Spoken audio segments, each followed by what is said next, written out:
जो આજે હું ખોટું બોલીશ તો મારા માનું દૂધ લાજ से આજે जो હું આજે ખોટું બોલું તો આ ભાગવત ભગવાન જે સજા આપશે એ સજા લેવા તૈયાર છું। આજે જે કઈ કહીશ જેમ કોર્ટમાં કે ભગવત ગીતાની શપથ લઈને કહો સત્ય કહો છો કે નહીં, હું આ ભાગવત ભગવાનની શપથ લઈને કહું છું કે आज इस भागवत भगवान के ऊपर हाथ रख के कहता हूं जो कहूंगा सत्य के सिवा कुछ नहीं कहूंगा।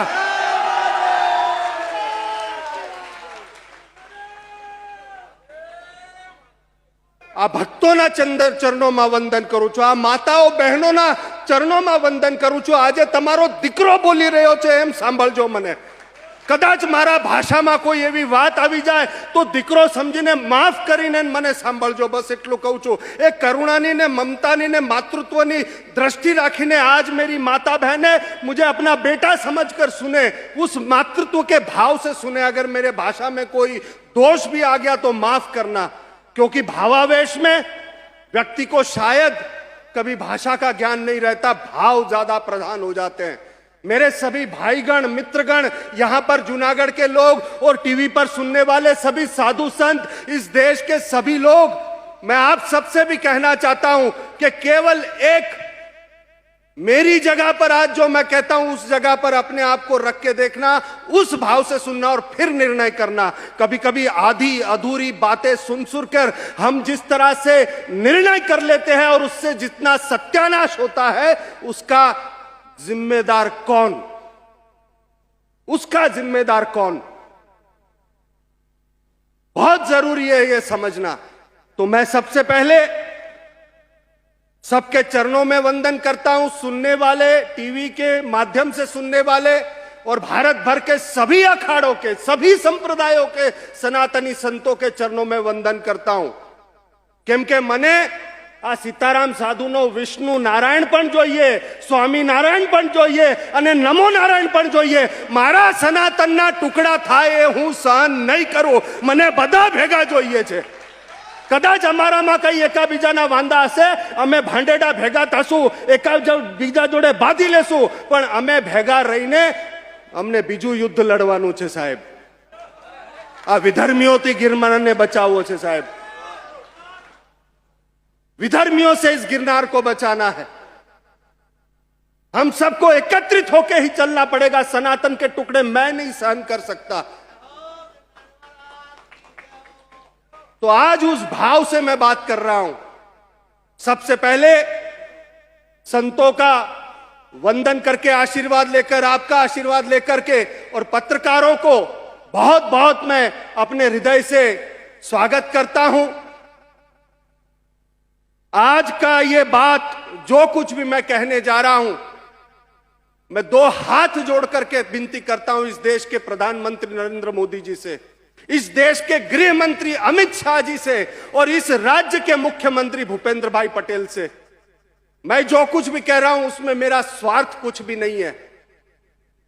सभी साधु संतों को, सभी अखाड़े के और सभी संतों को, इस देश के संतों को, कि अब वक्त आ चुका है कि हमें सोचना पड़ेगा और उसके लिए कदम उठाना पड़ेगा। ऐसा वक्त आ चुका है। इसलिए मेरे दो हाथों जोड़कर विनती करता हूं कि आप मुझे धैर्य से सुनना और फिर निर्णय करना। और यदि आपको लगता है कि सत्य है तो बाहर आके अब आपको बोलना पड़ेगा, क्योंकि नहीं बोलोगे तो कभी नहीं बदलेगा, बोलोगे तो अभी से बदलाव शुरू हो जाएगा, परिवर्तन शुरू हो जाएगा। बोलना तो पड़ेगा, बोलना पड़ेगा। तो मैं आपके पत्रकारों के माध्यम से इस देश के प्रधानमंत्री, देश के गृह मंत्री और इस देश के मुख्यमंत्री, उन सबको ये संबोधित कर रहा हूं आज की ये बात, और सभी धर्माचार्यों को भी मैं ये बात संबोधित कर रहा हूं। इस बात को ध्यान में रख करके आगे बढ़ रहा हूं। मैं महेश गिरी, इस पूरे समस्त ब्रह्मांड की शक्तियों को आह्वान करता हूं कि आज इस शरीर का उपयोग करके आप बात कीजिए, ये सत्य है या नहीं। अगर असत्य है तो दंड दीजिए, दंड लेने के लिए भी तैयार हूं। तो मीडिया की बात सबसे पहले कहूंगा। दो तरह की मीडिया होती है साहब, एक खानदानी मीडिया होती है और एक लावारिस मीडिया होती है। एक खानदानी मीडिया। आप देखोगे अखबारों को तो आपको पता चलेगा कि ये खानदानी और ये लावारिस है, क्योंकि खानदानी अखबार पहले तहकीकात करेगा, तपास कर से पहले तहकीकात करेगा, गंभीरता देखेगा, और फिर जो सत्य होगा वो सब कुछ जान करके, देख करके, और उस सत्य को छापेगा, समाज के सामने लाएगा, क्योंकि उसे पता है ये खानदानी अखबार एक बार साख गई तो सब गया। तो खानदानी पत्रकारिता, मैं आज किसी न्यूज चैनल या किसी संस्था का नाम नहीं लूंगा, क्योंकि एक का लूंगा तो दूसरे के लिए वो ठीक नहीं होगा, पर मेरे भाव पहुंच रहे जहां पहुंचने हैं वहां पर। एक खानदानी मीडिया है साहब, जो सत्य को देख करके, सत्य को समझ करके, तहकीकात करके सत्य को सामने रखता है, और इसलिए उनके अखबार या उनका चैनल पीढ़ियों तक चलता है, टिकता है, क्योंकि सत्य के साथ वो चल रहा है। और एक लावारिस मीडिया जिसका कोई मां बाप नहीं होती, और पहचान बनाने के लिए जैसे पोस्टर चिपकता नहीं है तो थूक लगा के चिपकाने का प्रयत्न कूद के मार मार के करते हैं ना, वैसा एक लावारिस मीडिया। अस्तित्व कोई नहीं, पर दिखाना है, सनसनीखेज, यही वो आदमी है। सत्य है तो ठीक है, लेकिन अगर सत्य नहीं है तो उस इंसान के भीतर क्या आप बो रहे हो, उसकी जिम्मेदार कौन रहेगा साहब? जब तिरुपति के वहां पर श्री काची कामाकोटी पीठ के शंकराचार्य जी के ऊपर इतना सब कीचड़ उछाला गया, अंत में सुप्रीम कोर्ट ने उनको निरपराध जाहिर किया, पर इतना सब नुकसान हुआ था, उसका जिम्मेदार कौन जिम्मेदार है उसका? कभी कोई दुश्मनी से भी कीचड़ उछालता है, कभी कोई पैसे की लालच में कीचड़ उछालता है, कभी कोई द्वेष से कीचड़ उछालता है, पर सत्य क्या है ये सुने बगैर, जाने बगैर आप अगर किसी को अपने कोर्ट रूम में, मीडिया के ट्रायल में उतारना चाहते हो तो पहले सत्य तो जानो। मैं धन्यवाद देता हूं उस मीडिया को जो खानदानी है, और मैं धन्यवाद उसको भी देता हूं जो लावारिस है, कि तुम्हारी औकात है उतना तुम आजमा लो। आज तो मेरे कपड़े उतार लो, ये चमड़ी भी उधेड़ के ले लोगे तो भी सत्य नहीं छोड़ूंगा, धर्म नहीं छोड़ूंगा।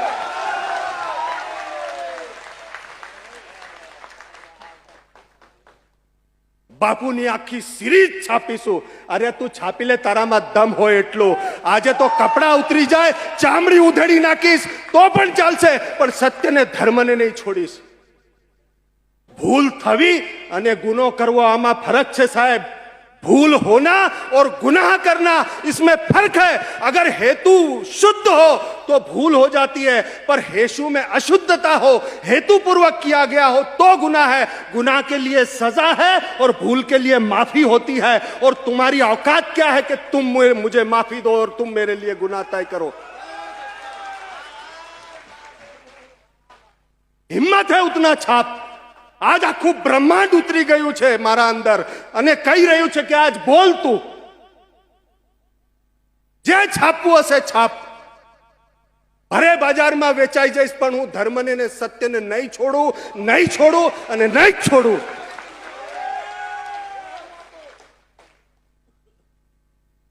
आक्षेपों करो. आज तो छेल्ली भी को, आज तो आखिरी डर है ना, वो भी निकल गया साहब. आखिरी डर कि अगर ये बात बाहर आ जाएगी तो क्या होगा, वो भी निकल गया साहब.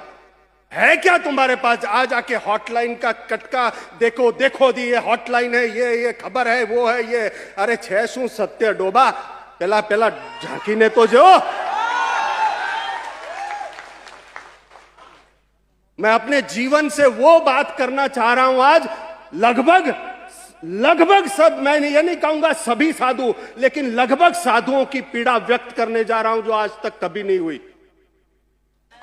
अपने जीवन से. क्योंकि मैं किसी के जीवन को उधार लेकर के अपनी बात नहीं रखना चाहता. मैं अपने जीवन से कहना चाहता हूं, और सांत्वना के लिए नहीं, सिंपथी के लिए नहीं, पर जो सत्य है वो मुझे सामने रखना है. इसलिए जो सत्य है वो मुझे सामने रखना है. इसलिए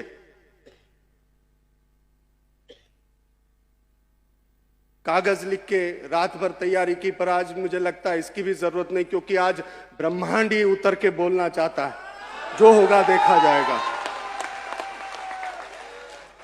जो होगा देखा जाएगा। मैं महेश गिरी,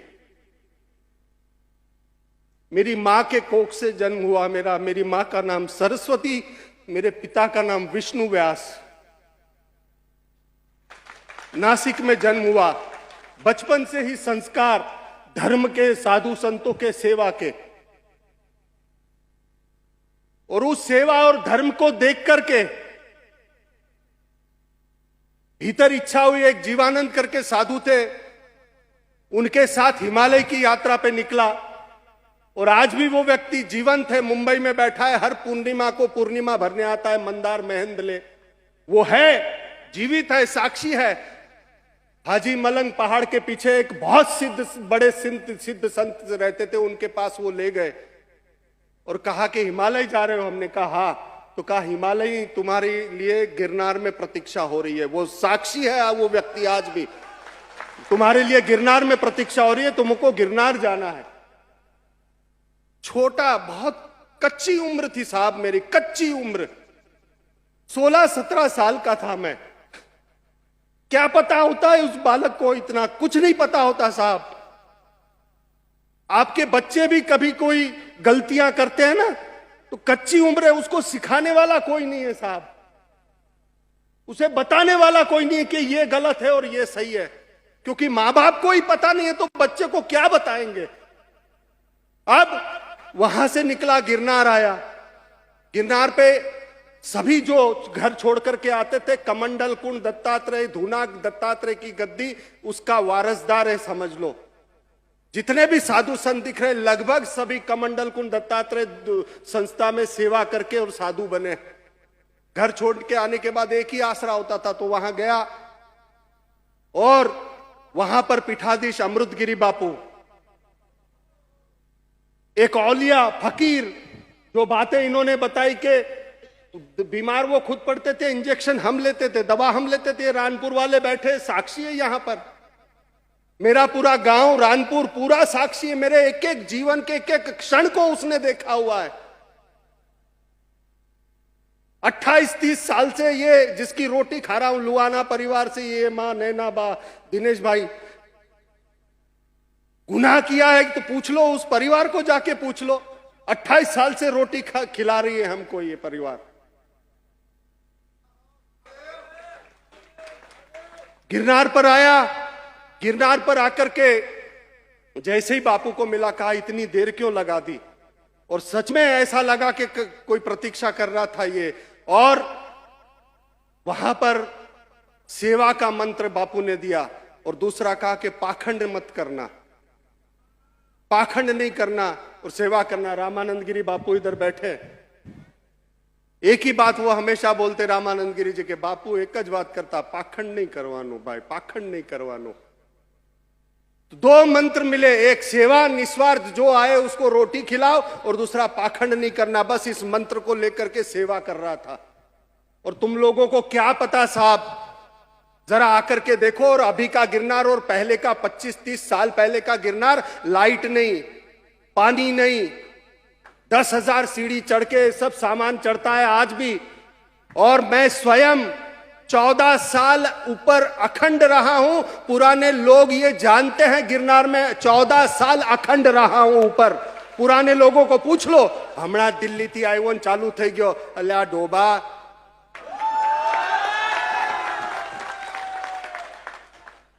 आ कृष्णकांत भाई बैठा छे, पूछो इन्हें, आ जूनागढ़ भूतनाथ मंदिर ना कृष्णकांत भाई, 75-80 वर्ष का उम्र हुआ है इनका, इनको पूछो कि मैं था नहीं था, भूतनाथ में रहा नहीं रहा, भूतनाथ और कमंडल कुंड दत्तात्रेय का क्या संबंध है। वो जगत भाई यहां बैठे ट्रस्टी, उनको पूछ लो, पता नहीं, और ऐसे ही चले हैं, बातें कर रहे हैं। तो वहां पर साहब 14 साल रहा, रोज 40 किलो आटे की रोटी बना करके अनछत्र चलाता था। 3.5-4 किलोमीटर 3.5-4 किलोमीटर नीचे जंगल में जाके पानी के डिब्बे भर भर के इस कंधों पे लाकर के उस अनछत्र को चलाते थे। रोज के 500-1000 किलो लकड़ी लेने जाते थे जंगल में और लाकर के उस अनछत्र को चलाते थे कि क्यों मेरे गिरनार में कोई भूखा नहीं जाना चाहिए साहब। हड्डी पसली गला दी है वहां पर, हमारा खून और पानी एक करके उस अनछत्र को चलाया है। गिरनार का स्तनपान करके बड़ा हुआ हूं, कैसे गिरनार में कुछ गलत होने दूंगा। आग लग जाती है गिरनार में कुछ अगर गलत होता है तो आप नहीं समझ पाओगे, क्योंकि मैंने सच में वह स्तनपान किया और जो रहते गिरनार में वो साधु वहां स्तनपान करते, उस पत्थरों से निकलते हुए पानी को पीते, तो स्तनपान ही तो है और क्या है। वो 14 साल वहीं पर दीक्षा हुई, वहीं पर महंत बना और यहां पर परंपरा होती थी कि गिरनार मंडल के साधु एकत्रित होते थे, खड़दर्शन एकत्रित होते थे और वो मिलकर के चद्दर ओढ़ाते थे साक्षी के लिए। यही परंपरा थी कि नहीं थी? तब इलाहाबाद से कोई नहीं आता था साहब, तब काशी से कोई नहीं आता था, क्योंकि अखाड़े के ब्रांचेस है, अखाड़े के ब्रांचेस पूरे भारत में है। तो हर वक्त तुम इलाहाबाद और काशी से आओगे तो अखाड़े के साधु जो यहां आए वो क्या झक मराएंगे? क्या वो अखाड़े के साधु नहीं है? तुम वहां से यहां तक आ रहे हो, इसका मतलब ही है कि दाल में कुछ काला है।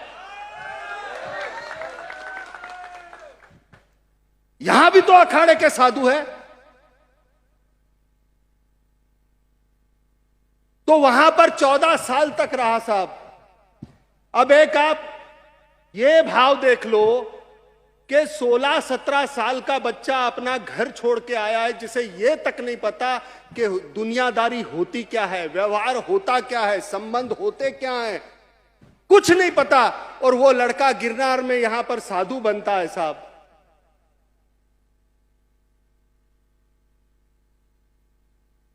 दीक्षा हुई, मुझे साधु महात्मा धैर्य से सुनना, बीच में कोई निर्णय मत करना, धैर्य से सुनना, क्योंकि आज मैं सब सत्य बताऊंगा। धैर्य से सुनना, बस प्रार्थना है मेरी दीक्षा हो रही है साहब। कुछ पता नहीं, केवल इतना पता है मां बाप ने सिखाया गुरु की सेवा कर, गुरु के चरणों में स्वर्ग है, गुरु के चरणों में चारों धाम है। यही सीख लेकर के मैं आया था। अमृतगिरी बापू ने वही दीक्षा मुझे दी, वही दीक्षा लेकर के, और उनका स्वर्गवास हो गया और पंच गुरु बने। चोटी गुरु तनसुखगिरी बापू बने, बाकी बचूगिरी बापू, टाटमगिरी बापू और ऐसे सब बने। अब कहा गया कि गुरु के चरणों में चारों धाम होते हैं। गुरु को कुछ नहीं पता। अमृतगिरी बापू की बात नहीं कर रहा हूं मैं, उन्होंने जो दिया मैं आज कण कण उसके लिए ऋणी है, मेरे गुरु अमृतगिरी बापू के लिए कण कण ऋणी है। पर उसके बाद की घटना है, आपको पता भी नहीं होगा क्या चल रहा है इस पूरे समाज के अंदर, जिसकी वजह से अच्छे और सच्चे साधु संतों के ऊपर धूल उड़ रही है। मेरे वो अच्छे और सच्चे साधु संत है, उनको पीड़ा पहुंच रही है भर्ती मेला की वजह से।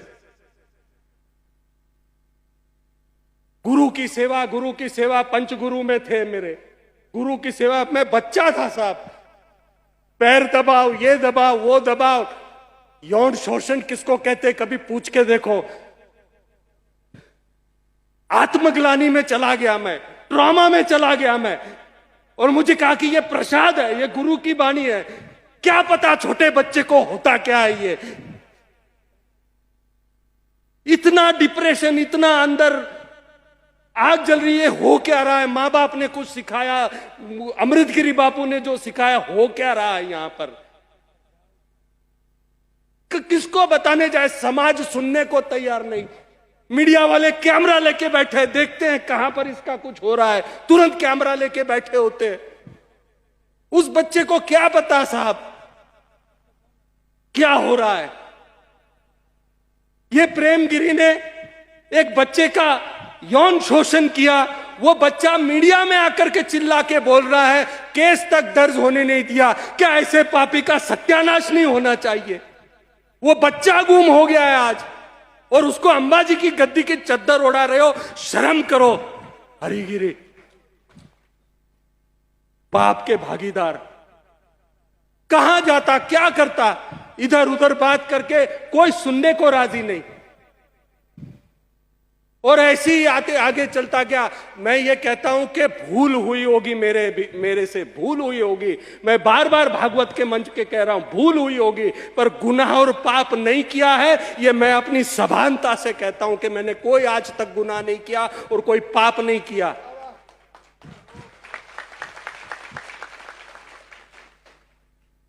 ना गुरु को कोई ज्ञान है, चेले को क्या खाक बताएगा। भर्ती मेला चालू कर दिया। एक छोटा बच्चे को आप बना देते हो चेला, कुछ पता नहीं है उसको।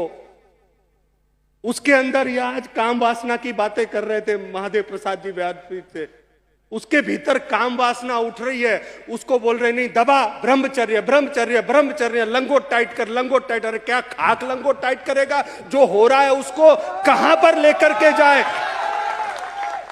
वो जो उसके अंदर हो रहा है उसको उर्दूगामी कैसे बनाए, सिखाएगा कौन? या तो तुम स्वीकार करो कि तुम्हें कुछ नहीं आता, तो ये मुंडना बंद करो, चोटी काटना बंद करो। उसे कौन बताएगा कि इसको उर्दूगामी कैसे किया जाता है?